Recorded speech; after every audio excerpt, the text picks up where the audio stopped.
नमस्कार विद्यार्थी मित्रांनो. दिवाळीची सुट्टी संपून तुम्ही सर्वजण आता अभ्यासाकडे आलेलेच असेल. मी पण आलेलो आहे. अभ्यासाच्या जी काही आपली गाडी अभ्यासाच्या पटरीवरती होती ती पुन्हा एकदा पटरीवरती आपण घेतलेली आहे.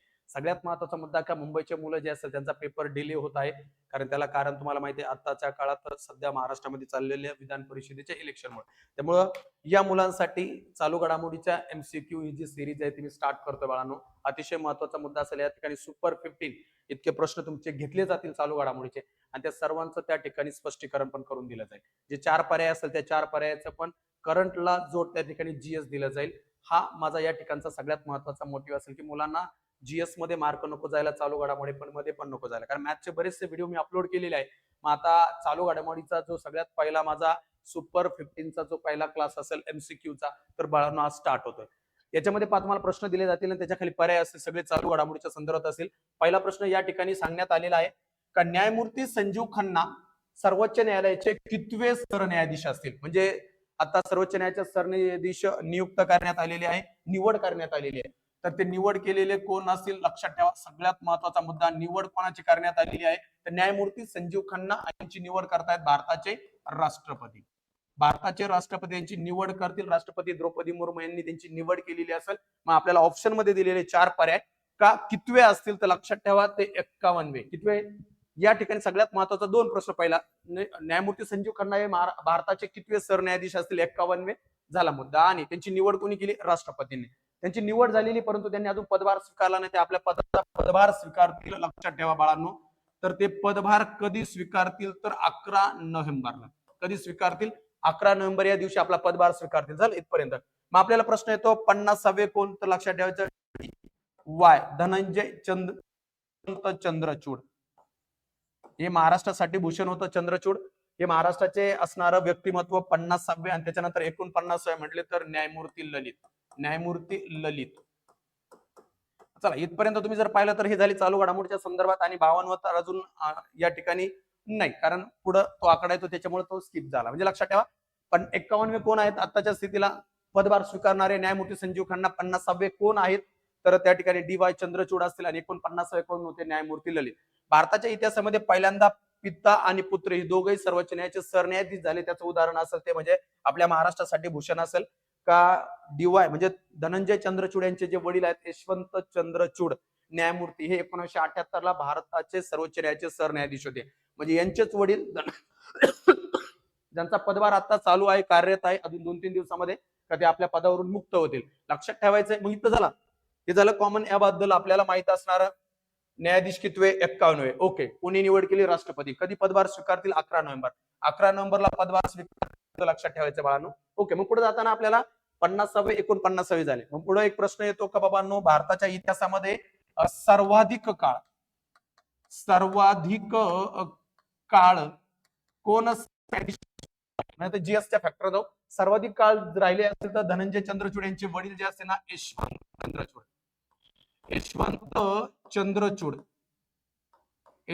चंद्रचूड जे आहेत तर जवळ वर्ष आणि 139 दिवस. 7 वर्ष आणि 139 दिवस ते भारताच्या सर्वोच्च न्यायालयाच्या सरन्यायाधीश पदावरती होते. हे आहेत वडील यशवंत चंद्रचूड, महाराष्ट्रीयन. आणि दुसरा त्यांचा मुलगा असेल 50वे धनंजय चंद्रचूड. म्हणजे इथं तुम्हाला सर्वाधिक काळ कोण राहिलं सरन्यायाधीश आणि सर्वात कमी काळ जर म्हटलं, कारण त्यांचा कार्यकाळ पण तुम्हाला मेन्शन करून देतो. सर्वाधिक काळ राहिले ते म्हणजे यशवंत चंद्रचूड आणि सर्वात कमी काळ राहिलेले सगळ्यात महत्वाचं व्यक्तिमत्व असेल बाळांनो हे सिंह, किशन नारायण सिंह. किशन नारायण. चल, तर हे जे होते ना तर हे फक्त 17 दिवस भारताच्या सर्वोच्च न्यायालयाचे सरन्यायाधीश होते. दोघांबद्दल लक्षात ठेवायचं, सर्वाधिक काळ, सर्वात कमी काळ. त्यानंतर महाराष्ट्रातून आतापर्यंत सर्वोच्च न्यायालयाचे किती सरन्यायाधीश पदावर व्यक्ती गेल्या तर 6 व्यक्ती गेल्या. हे आपल्या महाराष्ट्राच्या पॉईंट ऑफ व्ह्यू सगळ्यात महत्वाचं. या ठिकाणी तुम्ही जर पाहिलं हे बेसिक गोष्टी असतील. त्याच्यानंतर मग आपल्याला मुद्दा येतोय का भारताच्या पुढल्या जीएस फॅक्टरना जर आपण पुढे गेलो तर आपल्याला सगळ्यात महत्वाचा मुद्दा, अजून काही गोष्टी महत्वाच्या असतात त्याच्यामध्ये येणार भारताचे सरन्यायाधीश किंवा सर्वोच्च न्यायालय. आपलं जे काही सर्वोच्च न्यायालय असेल जीएसच्या पॉईंट ऑफ व्ह्यू न तुम्ही मागल्या गोष्टी पाहिल्या. तर मग या ठिकाणी आपल्याला महत्वाचा मुद्दा कुठून स्टार्ट केली ते आपण या ठिकाणी काय सध्या 51वे भारताच्या सर्वोच्च न्यायालयाचे सरन्यायाधीश कोण असेल तर सरळ लक्षात ठेवायचं काय राहणार, न्यायमूर्ती राजीव खन्ना असेल. 50वे कोण होते? डी.वाय. चंद्रचूड असेल.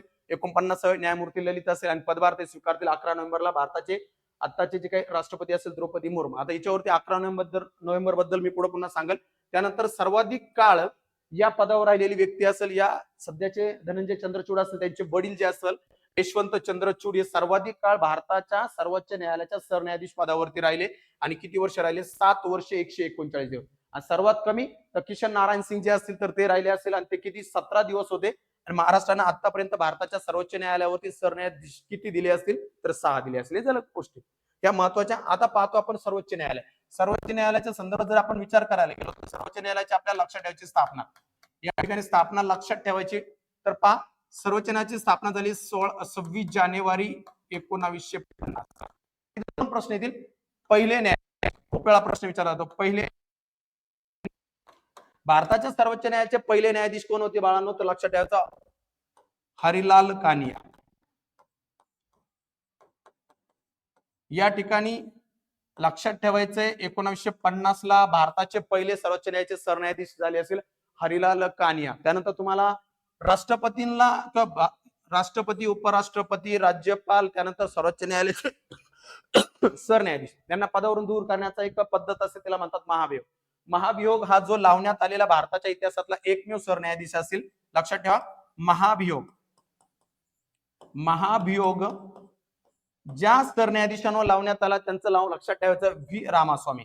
व्ही रामास्वामी. म्हणजे पहा, या ठिकाणी तुम्हाला एक प्रश्न लक्षात ठेवायचे.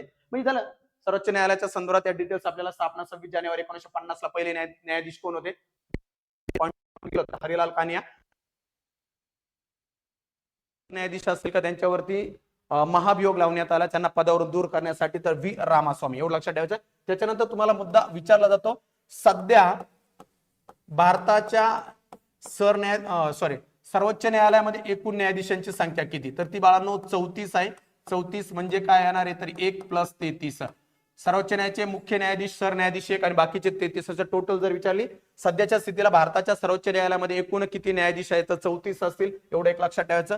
घटनेमध्ये कोणत्या कलमांमध्ये सर्वोच्च न्यायालयाची तरतूद आहे? तर लक्षात ठेवायचं, कलम क्रमांक 124 ते कलम क्रमांक 147. आणि जर भाग म्हटलं तर लक्षात ठेवायचा भाग क्रमांक 5. हे सगळ्या बेसिक गोष्टी आपल्यासाठी सगळ्यात महत्वाच्या गोष्टी असतील. तुम्ही इकडे जर पाहिलं असेल तर सगळं क्लिअर, आजच्या स्थितीला काय करंट मध्ये घडत आहे या गोष्टी आपल्याला ज्ञात असेल. पुढे गेल्यानंतर तुम्हाला सरळ सरळ या ठिकाणी दिसतंय का भारताचं जे सर्वोच्च न्यायालय आहे तसं 1773 ला रेग्युलेटरी ऍक्ट नुसार कलकत्ता या ठिकाणी न्यायालय जे स्थापन झालं त्याच्याच धर्तीवर 1935 ला फेडरल कोर्ट, आणि नंतर मग 1950 ला आपण भारत स्वतंत्र 1947 ला झाला, परंतु आपल्या घटनेनुसार कारभार सुरू झाला. नंतर आपण आपल्या सर्वोच्च न्यायालयाची जी काही स्थापना केली असेल ती स्थापना केली असेल 26 जानेवारी 1950 ला. हा सगळा भारताच्या सर्वोच्च न्यायालयाचा काय असेल तो डिटेल्स तुम्हाला लक्षात ठेवायचे आहे. त्यानंतर आपण जातोय नेक्स्ट क्वेश्चन कडे. ओके, याची पीडीएफ मी तुम्हाला टेलिग्राम चॅनलवर क्लिअर करून देईन. ओके, मुलांना पुढला प्रश्न आहे, कोणत्या घटना दुरुस्तीने, सगळ्यात महत्वाचा मुद्दा आहे, तर कोणत्या घटना दुरुस्तीनं अँग्लो इंडियन समाजाचे राखीव प्रतिनिधित्व बंद केले? तर या ठिकाणी तुम्हाला दिलेल्या एवढ्या घटना दुरुस्ती असते. सगळ्यात महत्वाचा मुद्दा आहे का या ठिकाणी अँग्लो इंडियन समाजाला जे काही प्रतिनिधित्व होतं ते आताच्या 18व्या लोकसभेमध्ये कॅन्सल करण्यात आलं, रद्द झालं. कारण अँग्लो इंडियन समाजाला जे प्रतिनिधित्व पाहिजे होतं ते त्याच्यासाठी जर 10 वर्षांनंतर पुन्हा एक्सटेंड करावं लागतं, तशा स्वरूपाचं विधेयक संसदेत मांडलं गेलं, परंतु त्या विधेयकाला सांगण्यात आलं की यापुढे अँग्लो इंडियन समाजाला प्रतिनिधित्व दिलं जाणार नाही. विषय संपला. आणि कोणत्या घटना दुरुस्तीने जर म्हटलं तर 104 घटना दुरुस्ती. कोणती घटना दुरुस्ती? 104, आणि ती घटना दुरुस्ती झाली 2019 ला. अँग्लो इंडियन म्हणजे हा शब्दाचा अर्थ पण कळायला पाहिजे तुम्हाला. अँग्लो इंडियन म्हणजे काय? परकीय पुरुष आणि भारतातली स्त्री यांच्यापासून जे अपत्य जन्माला आले असतील तर त्या अपत्यांना अँग्लो इंडियन म्हणून ओळखलं जातं. भारत सरकारनं आता जाहीर केलं काय 2019 नंतर तो जो कायदा होता त्यांना पुन्हा त्याची रिन्यू न केल्यामुळे तो काय झाला, बरखास्त. म्हणजे आपल्या लोकसभेमध्ये जास्तीत जास्त 552 असायचे, ते 2 जे असायचे ते अँग्लो इंडियन समाजाचे असायचे. जर अँग्लो इंडियन समाजाला प्रतिनिधित्व मिळालं नाही तर राष्ट्रपती आपल्या पदाचा वापर करून, आपल्या अधिकारांचा वापर करून त्या ठिकाणी 2 अँग्लो इंडियन समाजांना च्या प्रतिनिधींना निवडायचा. परंतु 2019 पासून कोणत्या घटना दुरुस्तीनं? तर 104 जी घटना दुरुस्ती झाली तिनं क्लिअर केलं का यापुढे अँग्लो इंडियन समाजाला प्रतिनिधित्व हे राखीव ठेवण्यात येणार नाही. ओके, मग आता प्रश्न 2-3 या ज्या आहेत त्या आपण पहा. 103 जी घटना दुरुस्ती आहे त्याच्यामध्ये बाळांनो EWS ईडब्ल्यूएस मध्ये 10% आरक्षणाची व्यवस्था किंवा तजवीज करण्यात आली आहे. 105 जी आहे एसईबीसी, एसईबीसी राज्यांसाठीचे नियम असेल तर त्यासाठी 105वी घटना दुरुस्ती आहे. आणि सध्या तुम्ही जर पाहिलं 106 जी घटना दुरुस्ती दिसते, तर 106 घटना दुरुस्ती सध्या झाली असेल त्याच्यामध्ये 1/3 महिलांना, किती महिलांना? 1/3 महिलांना, 1/3 ज्या महिला असतील तर 1/3 महिलांना या ठिकाणी लोकसभा आणि राज्यसभेमध्ये 1/3 जागा लोकसभा, विधानसभा या ठिकाणी 1/3 जागा ठेवण्यात आलेल्या आहे. आता इथं हा जो काही GR पास झाला असेल, 106वी घटना दुरुस्ती असेल, तर त्याच्यानुसार आणि प्रत्येक घटक राज्याची जी विधानसभा असेल ना त्या ठिकाणी महिलांना 1/3% जागा राखीव ठेवण्यात आलेल्या आहे. ओके, लक्षात ठेवायचं, ही महिलांसाठी राखीव जागा फायनल करण्यात आल्या पुढील 15 वर्षांसाठी. पण किती बाळा? तर पुढील 15 वर्षांसाठी. म्हणजे या ठिकाणी तुम्हाला क्लिअर लक्षात ठेवायचं. कोणत्या घटना दुरुस्तीने काय सांगितलं?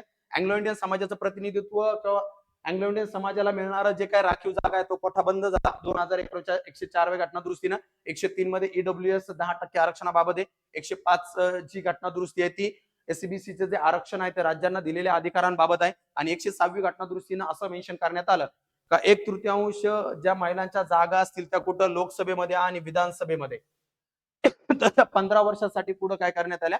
लागू करण्यात आल्या. बस एवढं लक्षात ठेवायचं. त्यानंतर पुढला मुद्दा पहा. तर या ठिकाणी आपल्याला महत्वाचा मुद्दा आहे, राष्ट्रीय महिला आयोगाच्या सध्या अध्यक्षांची नियुक्तीच निवड झाली. भारताच्या राष्ट्रीय महिला आयोगाच्या अध्यक्षपदी सध्या एका महिलेची निवड झाली असेल. त्या महिलेचं नाव खूप महत्वाचं असेल, ते लक्षात ठेवायचं बाळांनो. तर ते नाव असेल विजया रहाटकर. सध्या भारताच्या महिला आयोगाच्या त्या अध्यक्ष असतील विजया रहाटकर. आणि जे चारही पर्याय त्यांच्यामध्ये जर तुम्ही पाहिलं तर रेखा शर्मा या ज्या दिसतात त्या माजी आहेत. यांच्या अगोदर माजी विजया रहाटकर यांच्या अगोदर म्हणजे माजी रेखा शर्मा या महिला राष्ट्रीय आयोगाच्या अध्यक्ष होत्या.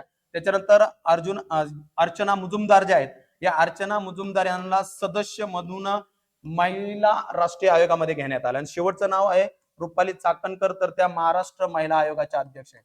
महाराष्ट्र महिला आयोग, महिला आयोग. म्हणजे या ठिकाणावरून काय कळतं आपल्याला? चारही पर्यावरून कळायला पाहिजे. सध्या तुम्हाला विचारलं भारताच्या राष्ट्रीय महिला आयोगाचे अध्यक्ष कोण आहेत? भारताच्या राष्ट्रीय महिला आयोगाचे अध्यक्ष असतील बाळांनो विजया रहाटकर. त्याच्यानंतर याच्या अगोदर कोण होतं? रेखा शर्मा. ओके, म्हणजे अर्चना मुजुमदार कोण आहे? तर त्यांना सदस्य म्हणून नियुक्त करण्यात आले. आणि मग रुपाली चाकणकर कोण आहे? तर त्या सध्या महाराष्ट्राच्या महिला आयोगाच्या काय अध्यक्ष आहेत. मग तुम्हाला या ठिकाणी लक्षात ठेवायचं आहे राष्ट्रीय महिला आयोग, हा राष्ट्रीय महिला जो आयोग आहे ना याबद्दल काय काय लक्षात ठेवायचं आणि विजया रहाटकर बद्दल काय लक्षात ठेवायचं. आता पहिलं विजया रहाटकर बद्दल बोलू आपण. तर यांच्याबद्दल लक्षात काय ठेवायचंय? विजया रहाटकर यांच्याबद्दल लक्षात ठेवायचंय का त्या बीजेपीच्या राष्ट्रीय सचिव आहेत. बीजेपीच्या त्या राष्ट्रीय सचिव आहेत. त्यानंतर सगळ्यात महत्वाचा मुद्दा असेल का त्या राजस्थानमध्ये पण कार्यरत होत्या. बीजेपीच्या कामाच्या उद्देशानं त्या बीजेपीच्या संघटनेशी निगडीत होत्या. त्याच्यानंतर त्या काही काळ संभाजीनगरच्या 2007 ते 2010 मध्ये संभाजीनगरच्या त्या ठिकाणी त्या नगराध्यक्ष पण होत्या. नेक्स्ट अतिशय महत्वाचं, त्याच्यानंतर सगळ्यात आयएमपी गोष्ट असं 2016 ते 2021 मध्ये त्या महाराष्ट्र महिला आयोगाच्या अध्यक्ष होत्या. महाराष्ट्र महिला आयोग, महाराष्ट्र महिला आयोगाच्या अध्यक्षपद त्यांनी भूषवलेलं आहे. खूप हुशार महिला आहे ही विजया रहाटकर. आणि आता त्यांची सध्या भारताच्या राष्ट्रीय महिला आयोगाच्या अध्यक्षपदी निवड करण्यात आली. इथपर्यंत झाला. आता इथं महिला आयोग जो आहे तर या आयोगाबद्दल लक्षात ठेवायचंय. आयोगाच्या संदर्भात जर तुम्हाला काही प्रश्न विचारला, हा झालं करंटचा पॉईंट ऑफ व्ह्यू न. जीएचच्या पॉईंट ऑफ व्ह्यू न जर तुम्ही गेला तर आयोगाच्या संदर्भात जर म्हटलं तर आयोगाची स्थापना कधी झाली, सगळ्यात महत्वाचा मुद्दा असेल आयोगाची स्थापना कधी झाली असेल. तर आयोगाची स्थापना झाली 31 जानेवारी 1992 ला. 31 जानेवारी 1992 ला या ठिकाणी भारताच्या या राष्ट्रीय महिला आयोगाची स्थापना करण्यात आली. आणि राष्ट्रीय महिला आयोगाच्या अध्यक्ष कोण असतील तर बाळांनो लक्षात ठेवायचे कोण आहे? विजया रहाटकर. आणि आता महाराष्ट्राच्या महिला आयोगाच्या अध्यक्ष कोण असतील? रुपाली चाकणकर. आणि इथे एक महत्वाचा मुद्दा लिहून घ्या, महाराष्ट्र महिला आयोग जो असेल, या महाराष्ट्र महिला आयोगाची जी स्थापना होती ती लक्षात ठेवायची आहे, ती 1993 ला झालेली आहे. कधी? 1993 ला. 1992 ला केंद्रीय महिला आयोगाची स्थापना आणि महाराष्ट्र महिला आयोगाची स्थापना 1993 ला. कसाही प्रश्न विचारू दे तुम्हाला, त्यामधलं तुम्हाला क्लिअर समजलं पाहिजे. ठीक आहे, पुढे पहा. झारखंड राज्यानं विधानसभा निवडणुकीसाठी कोणाला ब्रँड अँबॅसेडर म्हणून निवडलं, शांतीदूत म्हणून निवडलं? तर झारखंड तुम्हाला माहित पाहिजे. झारखंडचा ब्रँड अँबॅसेडर काय, तर भारताचा ब्रँड अँबॅसेडर म्हणून जरी ज्या माणसाला जग ओळखतं, ज्या माणसाचं सगळीकडे चर्चा असते, ते व्यक्तिमत्व म्हणजे कोण असेल? MS धोनी. MS धोनी हा झारखंडकडून बिलॉंग करतो आणि झारखंडनं सध्या महाराष्ट्र बरोबर झारखंडमध्ये पण विधानसभेचं वातावरण झालेलं किंवा विधानसभेचं इलेक्शन लागलेलं आहे. झारखंडमध्ये 2 टप्प्यामध्ये इलेक्शन होणार आहे, 13 नोव्हेंबर आणि 20 नोव्हेंबर या टप्प्यात, आणि 23 नोव्हेंबरला त्या ठिकाणी झालेल्या मतदानाचं काय असेल? मतमोजणी असेल. एवढं लक्षात ठेवायचं. आणि झारखंड राज्यानं आपला विधानसभा निवडणुकीसाठी शांतीदूत म्हणजे ब्रँड अँबॅसेडर निवडला असेल तो MS धोनी असेल. MS धोनी अजून पण कशाचा ब्रँड अँबॅसेडर आहे तर लक्षात ठेवा, MS धोनी अजून SBIचा पण. तुम्ही काही दिवसापूर्वी जर बातमी वाचली असेल तर आंतरराष्ट्रीय स्तरावरती सांगण्यात आलं का भारतातील सगळ्यात मोठी किंवा कार्य तत्पर असणारी बँक म्हणून SBI ला काही दिवसापूर्वीच नामांकन मिळालं. त्या SBIचा पण ब्रँड अँबॅसेडर MS धोनी आहे. त्याच्यानंतर झारखंड राज्याच्या विधानसभेचा पण ब्रँड अँबॅसेडर तोच आहे. त्यानंतर विराट कोहली बाबत जर बोललो तर HCBI जी बँक आहे, या बँकच्या ब्रँड अँबॅसेडर पदी त्यांची पण निवड आहे. त्यानंतर मनू भाकर जे आहे, तर मनू भाकर हे जे बंदरे आहे ना, बंदरे आणि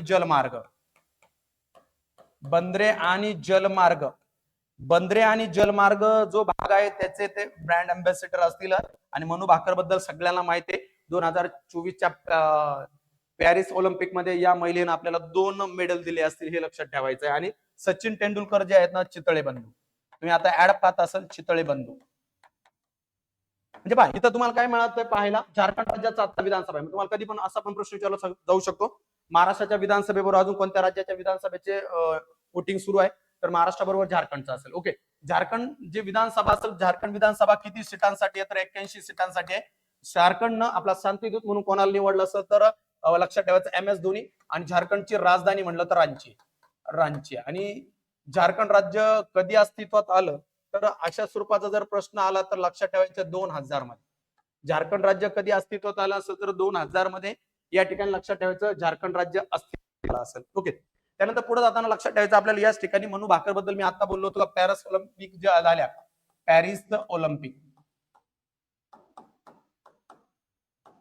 ऑलिम्पिक ज्या 2024 ला पार पडल्या, या 2024च्या पॅरिस ऑलिम्पिक मध्ये मनू भाकर आपली नेमबाज असं, तिला 2 पदके मिळाली, 10 मीटर वैयक्तिक आणि 10 मीटर सांघिक. सरबजीत सिंग आणि तिला या ठिकाणी सांघिक मध्ये पण 10 मीटर रायफल आणि नेमबाज आहे. तिला लक्षात ठेवायचं, बाकीचे नाव माहिती असतील आपल्याला, हिच्या बाबत लक्षात ठेवायचं नेमबाज आहे ती. आणि पॅरिस ऑलिम्पिक मध्ये भारताचं कितवं स्थान असेल तर 71वं स्थानावरती भारत थांबला असेल.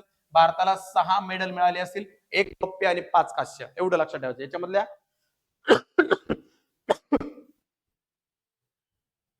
ओके, म्हणजे याबाबत तुम्हाला एवढ्या गोष्टी लक्षात ठेवा. अजून काही ब्रँड अँबॅसेडर जर विचारले तर लक्षात ठेवायचं बाळांनो, जो स्टार स्पोर्ट आहे ना, स्टार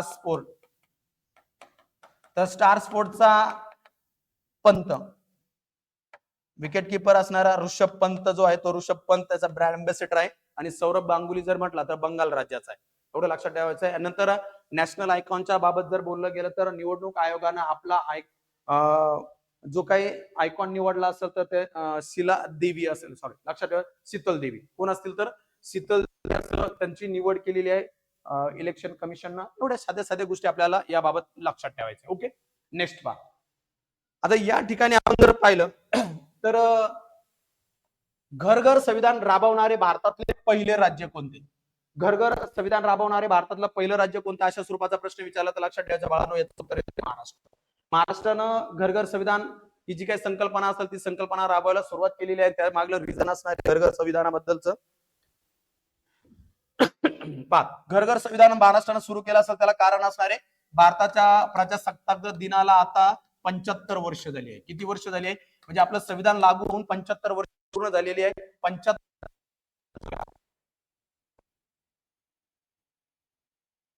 अमृत महोत्सव ही वर्ष आहे आणि यामुळं 75 संविधानाला एवढे वर्ष झालेले आहेत.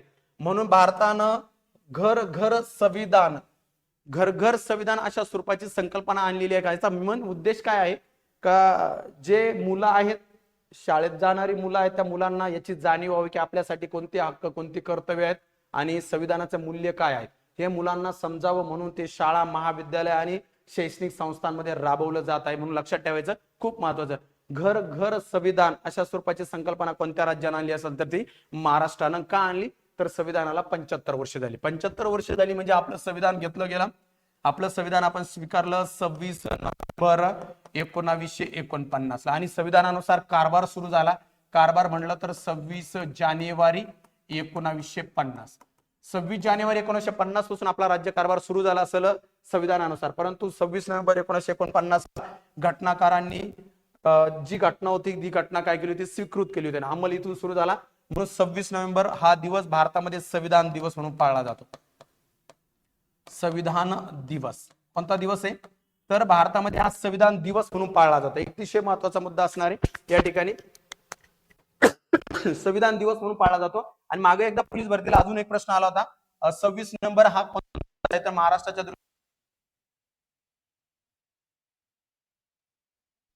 हुंडा विरोधी दिन. महाराष्ट्राचा तो प्रादेशिक हुंडा विरोधी दिन आहे. पोलीस भरतीला एकदा येऊन गेला. आणि संविधान दिवस आता बीजेपी सरकारनं एक नवीन कलम काढला तुम्ही जर पाहिलं असेल तर तुम्हाला कळालं असेल संविधान हत्या दिवस म्हणून त्यांनी पाळायचं ठरवलंय. संविधान हत्या दिवस. संविधान हत्या दिवस जो आहे ना तो लक्षात ठेवायचा आहे बाळांनो तो 25 जून आहे. जून 1975 ला स्वर्गीय इंदिरा गांधी यांनी भारतामध्ये आणीबाणी लागू केली होती. 1975 ला 26 जून त्याला 49 वर्ष झाले. त्यामुळे नरेंद्र मोदींनी व्यासपीठावरती भाषण करताना सांगितलं का 25 जून हा संविधान हत्या दिवस आहे कारण त्या ठिकाणी बराचसा गदारोळ झालेला काय त्याच्यावर मी आता डिस्कशन करत नाही पण एवढंच तुम्हाला या ठिकाणी प्रश्न जेव्हा विचारला जाईल घर घर संविधान राबवणारे भारतातलं पहिलं राज्य असेल ते म्हणजे कोणतं महाराष्ट्र का करतंय संविधानाला 75 वर्ष झाली. संविधान दिवस कधी आहे 26 नोव्हेंबर. ओके संविधान हत्या दिवस ब्रिटिश बीजेपी सरकार काय कधीपासून पाळला जाणार आहे तर तो असणार आहे 25 जून पासून. ओके नेक्स्ट खालीलपैकी कोणत्या नदीवर महाराष्ट्रातील पहिला जल पर्यटनाला सुरुवात झाली. आता या ठिकाणी तुम्हाला ऑप्शन देण्यात आलेले आहे की महाराष्ट्रामध्ये कोणत्या नदीवरती या ठिकाणी जल पर्यटनाला चालना देण्यात आलेली आहे. जल पर्यटनाला चालना कोणत्या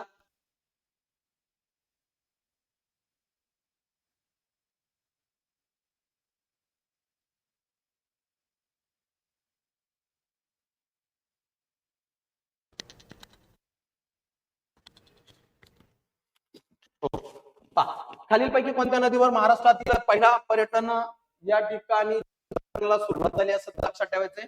याचं उत्तर येते वैनगंगा. कोणत्या नदीवरती वैनगंगा. वैनगंगा ही दक्षिण वाहिनी नदी आहे आणि ती गोदावरी नदीची सगळ्यात महत्वाची असणारी उपनदी असणार आहे.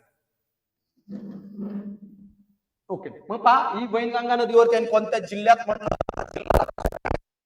जिल्हा जो असणार आहे तर तो जिल्हा असणार आहे भंडारा. कोणत्या जिल्ह्यामध्ये भंडारा जिल्ह्यामध्ये हा प्रकल्प राबवण्यात येत आहे आणि याच्यामधून भारतात महाराष्ट्रातल्या जवळजवळ 1000 लोकांना रोजगार उपलब्ध होईल अशा स्वरूपाचं या ठिकाणी सांगण्यात आलेले महाराष्ट्र शासनाकडून गिरीश महाजन यांच्याकडून. लक्षात ठेवायचं बाळांनो. तर मग वैनगंगा जर म्हटलं तर वैनगंगा आपल्याला माहित पाहिजे वैनगंगा नदीचा उगम आहे शिवनीमध्ये होतो. शिवनी म्हणजे कुठं आलं तर मध्य प्रदेशमध्ये दरकेसाट टेकड्यांमध्ये या ठिकाणी वैनगंगा नदीचा उगम होतो. वैनगंगा नदीची जी लांबी असणार आहे ती 300 किलोमीटर लांबीची असणार आहे आणि गोदावरी नदीची काय उपनदी आहे. याच्यापेक्षा मी ज्यादा याच्यावर बोलत नाही. नंतर पैनगंगा. पैनगंगा नदीचा जो उगम आहे तो अजिंठा डोंगर रांग या ठिकाणी अजिंठा डोंगर रांगेत बुलढाणा या ठिकाणी पैनगंगा नदीचा उगम होतो. आणि पैनगंगा नदीची लांबी असणार आहे तर ती लांबी आहे बाळांनो 495 किलोमीटर. ही या नदीबाबत लक्षात ठेवायचं एकदा दोनदा प्रश्न येऊन गेलाय. या नदीच्या संदर्भात एक महत्वाचा मुद्दा असणार आहे तुमच्यासाठी. एकच मिनिट का विदर्भातली सर्वात लांब नदी कोणती पैनगंगा जी नदी असणार आहे ती विदर्भातली सर्वात लांब नदी आहे. विदर्भातील पण कशी विदर्भातील सर्वांत लांब पूर्व विदर्भातील सर्वात लांब पूर्ववाहिनी नदी कोणती असेल तर बाळांनो पैनगंगा असेल. पैनगंगा ही इथं शिवनीमध्ये उगम पावते. पैनगंगा ही बुलढाणामध्ये अजिंठा डोंगर, त्यानंतर गोदावरी. तुम्हाला माहिती आहे महाराष्ट्रातील सर्वात लांब नदी असेल ही, तर हिच्या संदर्भात 1665 किलोमीटर असेल आणि महाराष्ट्रात 668 इतकं ती प्रवास करते. आणि हिचा उगम होतो त्र्यंबकेश्वर या ठिकाणी. नाशिक मधील त्र्यंबकेश्वर या ठिकाणी हिचा काय बाळांनो उगम होत असतो, एवढी गोष्ट लक्षात ठेवायची. आणि कृष्णा नदीचा उगम जो होतो महाबळेश्वर, महाबळेश्वर या ठिकाणी कृष्णा नदीचा उगम होतो साताऱ्यामध्ये. हे सगळ्याच्या सगळ्या गोष्टी लक्षात ठेवायच्या. आपल्याला करंट पण कळायला पाहिजे आणि त्याच अनुषंगानं जीएस पण कळायला पाहिजे. ओके, पुढे पहा. भारतात नुकतीच ऑक्टोबर महिन्यात पशुगणना सुरू झाली. भारतात नुकतीच ऑक्टोबर महिन्यामध्ये पशुगणना सुरू झाली. ती कितवी पशुगणना आहे असं म्हणणं आहे या प्रश्नामध्ये. तर लक्षात ठेवायचंय, ऑप्शन कर तुम्हाला दिसतंय कितवी पशुगणना आहे, तर लक्षात ठेवा ही भारतातली 21वी पशुगणना आहे. कितवी आहे या ठिकाणी भारतात नुकताच ऑक्टोबर महिन्यामध्ये आणि फेब्रुवारी 2025 पर्यंत ती चालणार आहे. तर यामध्ये लक्षात ठेवायची 21वी जनगणना असणार ही. आणि जी पशुगणना असते ना, तर ती पशुगणना दर 5 वर्षांनी ओके लक्षात, दर 5 वर्षांनी होते पशुगणना. ही कितवी पशुगणना आहे भारतातली, तर 21वी आहे. 20वी पशुगणना जी होती ती 2019 ला पार पडली होती. ओके, 2019. आता याची आकडेवारी आली नाही, त्याची आकडेवारी नंतर येईल. पण याच्यामध्ये जर 2019 ला पाहिलं तर उत्तर प्रदेशमध्ये सर्वात जास्त गुरं होती. आणि त्याच्यानंतर जर महाराष्ट्राचा विचार केला गेला तर महाराष्ट्र हा 7व्या क्रमांकाला होता. म्हणजे 2019 ला जी पशुगणना झाली असेल त्या पशुगणनेमध्ये जर 5 वर्षांनी होते तर 1 नंबरला उत्तर प्रदेश होता, 2 नंबरला 7 नंबरला आपला महाराष्ट्र होता. लक्षात ठेवायचं दर किती वर्षांनी. व्याघ्र गणना जी आहे ती व्याघ्र गणना 4 वर्षांनी होते आणि पशुगणना जी आहे ती 5 वर्षांनी होते. या वर्षीच्या पशुगणनेचं लक्षात ठेवायचंय किती जातींची आहे, तर 16 जाती असतील, प्रजाती. 16 प्रजाती पशूंच्या, 16 प्रजाती आणि 219 जाती यांची सर्वांची जनगणना, यांची गणना होणार आहे. पशुगणना कशाची, तर 16 प्रजाती आणि 219 जातींची गणना होणार आहे. हे झालं इथपर्यंत. तुम्हाला 20वी आणि 21वी कळाली. आणि जगात जर विचारलं स्टार करून, जगात सर्वाधिक गुरे, जगात सर्वाधिक गुरे कुठे आढळतात जर ही रँक पाहिली तर 1 नंबरला येतोय बाळांनो ब्राझील. सगळ्यात जास्त गुरं कुठे आढळतात देशांचा विचार केला तर ब्राझील मध्ये. भारत हा 2ऱ्या क्रमांकाला असेल आणि 3ऱ्या क्रमांकाला चायना. चीन हा 3ऱ्या क्रमांकाला असेल. किती क्रमांकाला, 3ऱ्या क्रमांक. पहा आता इथं तुम्हाला काय प्रश्न विचारला जाईल. भारतात नुकतीच ऑक्टोबर महिन्यात पशुगणना सुरू झाली, ती किती पशुगणना आहे, तर 21वी. 2019 ला 20वी पशुगणना झाली होती आणि त्याच्यामध्ये सर्वात उच्च स्थानावरती होता उत्तर प्रदेश आणि महाराष्ट्र 7व्या स्थानावरती होता. नंतर तुम्ही जर इकडे गेला तर किती प्रजातींमध्ये, तर 16 प्रजातींमध्ये ती जनगणना होणार आहे आणि 219 देशी जातींमध्ये. जगात जर पाहिलं तर जगात सर्वात जास्त गुरं हे ब्राझीलमध्ये आढळतात, 2 नंबर भारत आणि 3 नंबर चायनामध्ये आढळतात. एवढ्या गोष्टी या ठिकाणी लक्षात ठेवा. पुढे पहा.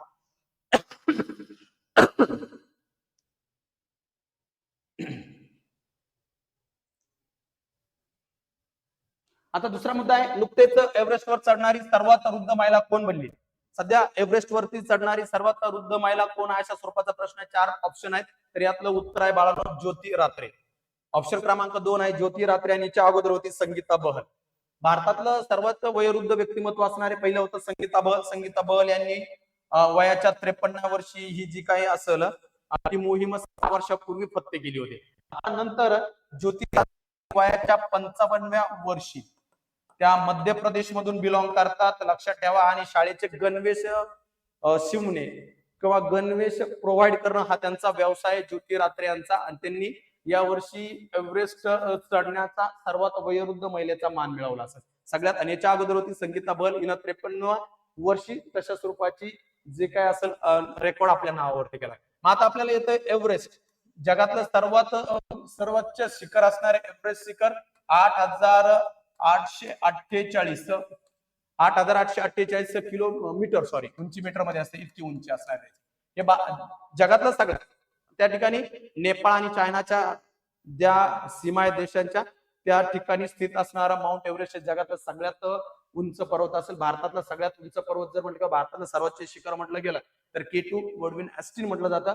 पण ते आता सध्या पाहिलं तर आपण पाकव्याप्त भागामध्ये आहेत. ते जर सोडलं, पाकव्याप्त भाग जर सोडला तर भारतातलं कांचनजुंगा हे सर्वोच्च शिखर आहे. ओके, मग लक्षात ठेवायचं कांचनजुंगा हे पण भारतातलं सर्वोच्च शिखर आहे. K2 हे आता सध्या पाकव्याप्त काश्मीरमध्ये तो भाग आहे, थोडं लक्षात ठेवा. आणि यांच्याबाबत एवढी माहिती लक्षात ठेवा. त्यानंतर पहा मुद्दा आहे हार्पर कॉलिन्स यांनी प्रकाशित केलेलं रतन टाटा लाईफ हे चरित्र कोणी लिहिलं. कारण का चर्चेत आलंय, कारण 9 ऑक्टोबर 2024 ला भारतातलं एक महान उद्योगपतीचं निधन झालं, रतन टाटा यांचं. म्हणून ही गोष्ट चर्चेत येणार आहे. या महान माणसानं देशासाठी खूप केलंय, याच्याबद्दल जितकं बोलावं तितकं कमी आहे. त्या रतन टाटा यांच्यावरती पुस्तक लिहिलं गेलं काय, हार्पर कॉलिन्स यांनी प्रकाशित केलेलं रतन टाटा अ लाईफ नावाचं पुस्तक असेल, किताब असेल, तर ते कुणी लिहिलं लक्षात ठेवायचं, थॉमस मेथ्यू. कुणी लिहिलंय? Thomas Matthew. यांच्याबद्दल लक्ष आहे. रतन टाटांना 2000 ला भारत सरकारनं पद्मभूषण दिला असेल, त्यानंतर 2008 ला पद्मविभूषण दिला असेल, महाराष्ट्र राज्यानं 2006 मध्ये त्यांना महाराष्ट्र भूषण दिला. म्हणजे या सगळ्या गोष्टी लक्षात ठेवायच्या.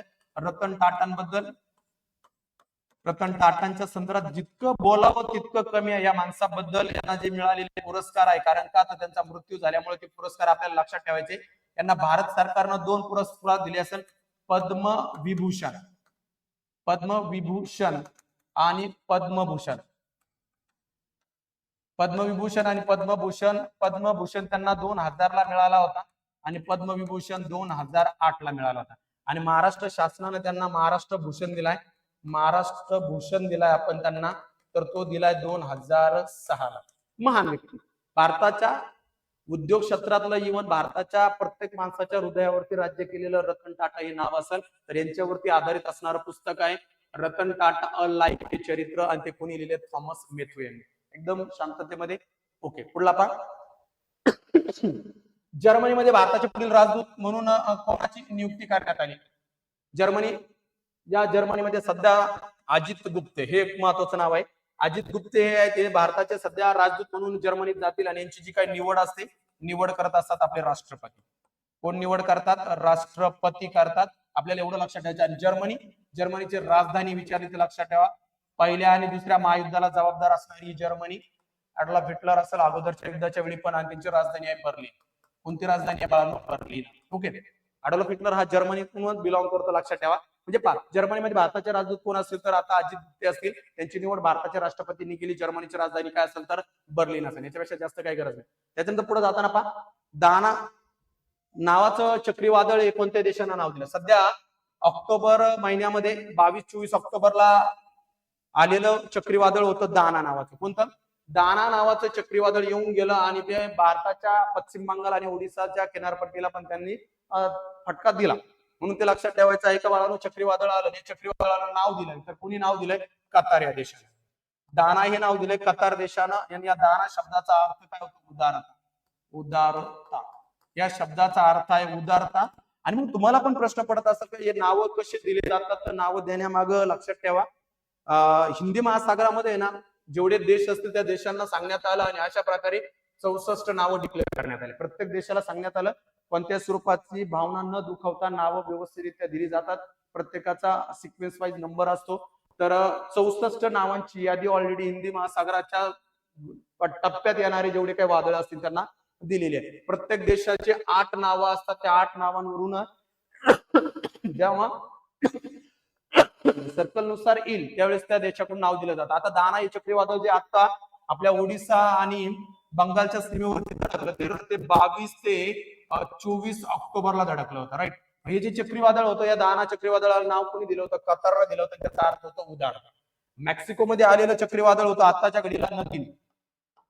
कोणतं होतं? नदीम. त्यानंतर जपान मध्ये आलेलं एम्फिल होतं,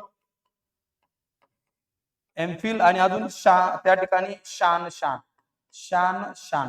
ओके, त्याच्यानंतर बाळांनो पाकिस्तानमध्ये असना. पाकिस्तानमध्ये आलेले चक्रीवादळ किंवा पाकिस्तानने दिलेले नाव, ही नावं दिलेली पहा. कतारनं काय नाव दिलंय? उदारता. सॉरी, कतारनं नाव दिलंय काय? दाना. दानाचा अर्थ होतो उदारता.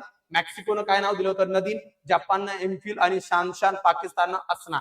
अशा स्वरूपाची चक्रीवादळांना नावं दिलेली. ही चक्रीवादळ सध्याच्या स्थितीला येऊन गेलेली. कधी त्या ठिकाणी बराचसा प्रकोप केला असेल. आणि जे दाना चक्रीवादळ असेल, या दाना चक्रीवादळांना भारतामध्ये 22 आणि 24 ऑक्टोबरच्या दरम्यान, म्हणजे 22 पासून 24 ऑक्टोबरच्या कालावधीमध्ये ओडिसा आणि बंगालच्या किनारपट्टीला खूप मोठा फटका दिला असेल. ओके, पहा नेक्स्ट. आता संयुक्त राष्ट्र परीक्षा परिषद, पुढला प्रश्न 12 नंबरचा बाळांनो. संयुक्त राष्ट्र सुरक्षा परिषदेचे कायमस्वरूपीचं सदस्यत्व भारताच्या मागणीला अलीकडे कोणत्या देशानं पाठिंबा दिला? भारतानं मागणी केलेली आहे का आम्हाला स्थायी सदस्यत्व द्या संयुक्त राष्ट्र संघटनेचं, कारण संयुक्त राष्ट्र संघटनेचं स्थायी सदस्य असल्यानं वाढणारं वजन खूप मोठं असतं आणि ते भारताला मिळावं अशी भारताच्या संदर्भात जे मित्र राष्ट्र आहेत ते मागणी करत असतात. आताच एका देशानं मागणी केली, तर मागणी केलेला खालीलपैकी देश पाकिस्तान करू शकत नाही, बांगलादेश नाही, नेपाळ नाही, तर या ठिकाणी उत्तर आहे भूतान. भूताननं डिमांड केली का भारताची एवढी मोठी बाजारपेठ आहे, भारत हा जागतिक स्तरावरती एक बलवान देश आहे, तर भारताला या संयुक्त राष्ट्र संघटनेची जी सुरक्षा परिषद आहे त्या सुरक्षा परिषदेचं स्थायी सदस्यत्व द्यावं अशा स्वरूपाची मागणी करण्यात आली. आणि अशी मागणी करण्याचं रिझन पण होतं की कझान या ठिकाणी रशियामध्ये आता 16वी शिखर परिषद ब्रिक्सची आयोजित करण्यात आली होती. त्या ठिकाणी भारताचे परराष्ट्र मंत्री त्या ठिकाणी उपस्थित होते. त्या ठिकाणी उपस्थित असताना त्यांनी पण तशा स्वरूपाचं वक्तव्य केलं होतं की भारताला स्थायी सदस्यत्व द्यावं. ते मूळ त्या ठिकाणी अशा स्वरूपाची मागणीला ज्या ठिकाणी पाठिंबा दिला असतो तो म्हणजे भूतान. मग तुम्हाला राष्ट्रीय सुरक्षा परिषदेत स्थायी सदस्य जर म्हटलं तर स्थायी सदस्य देशांचे 5च सदस्य आहेत. ते 5 देश आहेत फक्त, बाकीचे नाही. कारण सुरक्षा युनोचे टोटल 193 देश सदस्य आहेत, परंतु यामध्ये 5 स्थायी सदस्य आहेत आणि 5 स्थायी सदस्य असणाऱ्यांमध्ये असणारे पहिला अमेरिका, आपल्याला माहित पाहिजे.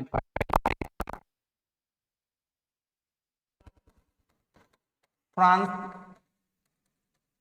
इंग्लंड, फ्रान्स, त्यानंतर रशिया आणि चीन, एवढे हे जे 5 देश आहे ना तेच स्थायी सदस्य आहेत या ठिकाणी संयुक्त राष्ट्र संघटनेचे. आणि संयुक्त राष्ट्र संघटनेची जर स्थापना विचारलं तर लक्षात ठेवायचंय, संयुक्त राष्ट्र संघटनेची स्थापना झाली 24 ऑक्टोबर 1945 ला. दुसरं महायुद्ध संपलं 15 ऑगस्ट 1945 ला आणि त्यानंतर जगाला कळालं का शांतता खूप गरजेची आहे. मग या शांततेच्या पोटी पुन्हा त्यांनी काय केलं का संयुक्त राष्ट्र संघटनेची स्थापना केली 24 ऑक्टोबर 1945, एवढं लक्षात ठेवायचंय बस. आणि आता जर सदस्य राष्ट्र म्हटलं तर 193, याचं मुख्यालय न्यूयॉर्क या ठिकाणी आहे. बस एवढं महत्वाचे पॉईंट आपल्याला लक्षात ठेवायचे. आता क्रीडाबद्दल 2-3 मुद्दे. भारतीय महिला हॉकी संघाच्या कोणत्या खेळाडूंनी नुकतीच निवृत्ती जाहीर केली? भारताच्या हॉकी टीमचं एक महत्वाचं व्यक्तिमत्व, भारताच्या टीमचं हॉकीचे कर्णधारपद बऱ्याच काळ सांभाळलेले व्यक्तिमत्व ज्यांनी आताच काही दिवसापूर्वी हॉकीच्या खेळातून निवृत्ती जाहीर केली, तर त्यांचं नाव असेल राणी रामपाल. काही काळ ते भारताच्या टीमचे कर्णधार पण होत्या, राणी रामपाल. तर यामध्ये पहा, लक्षात ठेवायचंय भारतीय हॉकी संघाचे जे राणी रामपाल आहेत ना, तर त्यांनी आताच काय निवृत्ती जाहीर केली. याच्यामध्ये जर तुम्हाला विचारलं हॉकी लीग सध्या सुरू आहे, तर हॉकी लीग मध्ये सर्वात महागड्या हॉकीची महिला खेळाडू कोण आहे तर उदिता साची असतात. हिला कलकत्ता टीमनं खरेदी केलेलं सर्वात जास्त बोली हिच्यावरती लागली. आणि राणी रामपाल हे सगळ्या त्याच खेळाडू आहेत हॉकीच्या. तर राणी रामपाल यांनी आताच आपल्या पदाचं आताच त्यांनी आपल्या खेळाच्या या स्पर्धेतून निवृत्ती जाहीर केलेली आहे. त्यांच्या संदर्भात लक्षात ठेवायचं, सर्वात कमी काळामध्ये म्हणजे वयाच्या 15व्या वर्षीच त्या राष्ट्रीय संघामध्ये 2010 ला दाखल झालेले. इतक्या लहान वयाची खेळाडू राष्ट्रीय संघात निवड होणाऱ्या राणी रामपाल या सर्वात लहान किंवा महत्वाचं व्यक्तिमत्व असतात. वयाच्या 15व्या वर्षी म्हणजे 2010 लाच त्यांनी काय केलं असं ना, तर त्या ठिकाणी राष्ट्रीय संघामध्ये स्थान मिळवलं असत. आताच्या ऑलिम्पिक स्पर्धेमध्ये, मागल्या स्पर्धेमध्ये खूप चांगली कामगिरी हॉकीच्या टीमनं केलेली आहे. ओडिशा राज्य हॉकीवरती खूप मोठा खर्च करतं, कारण त्या ठिकाणी सगळ्यात जास्त आपल्याकडं ओडिशामध्येच हॉकीला जादा महत्व दिलं गेलं. अदरवाईज बाकीच्या राज्यांमध्ये एवढं हॉकीला महत्व दिलं गेलं नाही. तर हिच्या बाबत लक्षात ठेवायचंय, हिची जी जर्सी असते ना, या जर्सीचा जो नंबर आहे तो जर्सीचा नंबर आहे 28 आणि हा सुद्धा या ठिकाणी निवृत्त करण्यात आला. जसं सचिन तेंडुलकरचा 10 नंबरची जर्सी जी आहे ना, तर इथून पुढे भारताच्या कोणत्याही प्लेअरला ती दिली जाणार नाही, कारण ती निवृत्त झाली. तशाच प्रकारे हॉकीमध्ये सुद्धा राणी रामपाल यांनी केलेल्या 134 गोल आहे. त्यांनी 212 सामने खेळले असतील आणि त्याच्यामध्ये त्यांनी 134 हॉकीमध्ये गोल केले असेल. त्यांचं हॉकीचं योगदान पाहता या ठिकाणी हॉकी इंडियानं जाहीर केलं का 28 नंबरची जी जर्सी आहे राणी रामपाल या परिधान करत होत्या, तर ती यापुढे निवृत्त होईल, जशी सचिन तेंडुलकरची झाली तशाच प्रकारे. ओके, नेक्स्ट पहा, सगळ्यात महत्वाची घटना आता घडून गेली असेल. न्यूझीलंड महिला संघ जो होता ना, या महिला संघानं टिंब या देशाला हरवून पहिला T20 वर्ल्ड कप जिंकला. ओके, म्हणजे आताच या स्पर्धा अबुधाबी या ठिकाणी झाल्या असेल, तर या स्पर्धा कितवी स्पर्धा होती जर असं म्हटलं आणि या स्पर्धा जिंकल्या तर ते कोणी जिंकल्या? न्यूझीलंड. आणि न्यूझीलंडनं कोणाला पराभूत केलं तर आफ्रिकेला, चोकर्स. आफ्रिका आपल्याबरोबर सुद्धा पराभूत झाली. आफ्रिका या ठिकाणी महिलांची टीम सुद्धा पराभूत झाली न्यूझीलंड बरोबर. म्हणून त्यांना मेन सामन्यांमध्ये पराभूत होतात म्हणून त्यांना चोकर्स नाव पडलेलं आहे. तर लक्षात ठेवा, न्यूझीलंड जो संघ आहे महिलांचा, त्यांनी 2024चा महिलांचा T20 वर्ल्ड कप जिंकला असेल. ते विजेते ठरले 2024चे. आणि कितवी स्पर्धा होती? 9वी स्पर्धा होती. कितवी स्पर्धा होती? 9वी स्पर्धा. 9व्या स्पर्धेचा विजेता न्यूझीलंड, उपविजेता दक्षिण आफ्रिका. आतापर्यंत या स्पर्धा सर्वाधिक वेळा जिंकल्या असेल बाळांनो ऑस्ट्रेलियानं 6 वेळा. किती वेळा? 6. त्यानंतर न्यूझीलंडनं 1 वेळा जिंकली असेल, इंग्लंडनं 1 वेळा आणि वेस्ट इंडिजनं 1 वेळा. भारतामध्ये या स्पर्धेचं आयोजन झालं होतं 2016 मध्ये आणि 2016चा वेस्ट इंडिजच्या टीमनं तो पद किंवा ते कप जो जिंकला असेल T20चा जिंकला असेल आणि ईडन गार्डन वरती ते मैदानावरती तो मॅच झाली होती भारतातली. भारत 2020 ला उपविजेता होता. आतापर्यंत भारताला स्पर्धा जिंकता आली नाही. पाकिस्तानने ही स्पर्धा सर्वाधिक वेळा ऑस्ट्रेलियानं जिंकली 6 वेळा, इंग्लंडनं एका वेळेस, न्यूझीलंडनं एका वेळेस आणि वेस्ट इंडिजनं एका वेळेस जिंकलेली असेल. आपल्यासाठी हे सगळ्यात महत्वाचं. आताची स्पर्धा किती होती? 9वी स्पर्धा होती. तुम्हाला लक्षात ठेवायचंय. आणि या स्पर्धाची सुरुवात झाली आहे 2009 पासून. कधीपासून सुरुवात आहे? ही स्पर्धेची सुरुवात झालेली आहे 2009 पासून. ओके, एवढं लक्षात ठेवायचं. नेक्स्ट, आजचा अतिशय महत्वाचा आणि शेवटचा प्रश्न असेल बाळांनो, पाहायचं 2026च्या राष्ट्रकुल खेळाचे आयोजन कोणते शहर करेल? आता या ठिकाणी तुम्हाला अशा स्वरूपाचा प्रश्न विचारला गेलेला आहे. तर याचं जे आयोजन असणार आहे ते ग्लासगो करल आणि ग्लासगो स्कॉटलंड मध्ये आहे. कुठं आहे? स्कॉटलंड मध्ये आहे. तर तसं पाहायला गेलं तर याचं पहिल्यांदा जे नियोजित ठिकाण होतं ना, तर ते व्हिक्टोरिया राज्य होतं. याचं नियोजित पहिलं ठिकाण होतं व्हिक्टोरिया.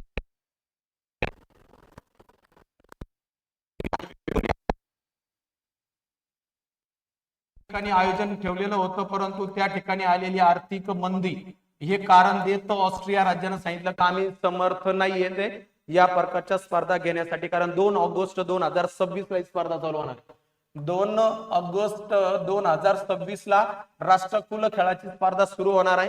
ऑस्ट्रेलियातल्या व्हिक्टोरिया राज्यानं नकार दिल्यानंतर ही स्पर्धा आता ग्लासगो यांनी ठरवलं की आम्ही आयोजित करू स्कॉटलंड मध्ये. मग लक्षात ठेवायचं, राष्ट्रकुल क्रीडा स्पर्धा कुठं आयोजित केल्या जातात किंवा कोणाकोण आयोजित केल्या जातात? तर ब्रिटिशकालीन किंवा ब्रिटिशांची भारतामध्ये, जगामध्ये ज्या ज्या देशांमध्ये आपली सत्ता होती त्या त्या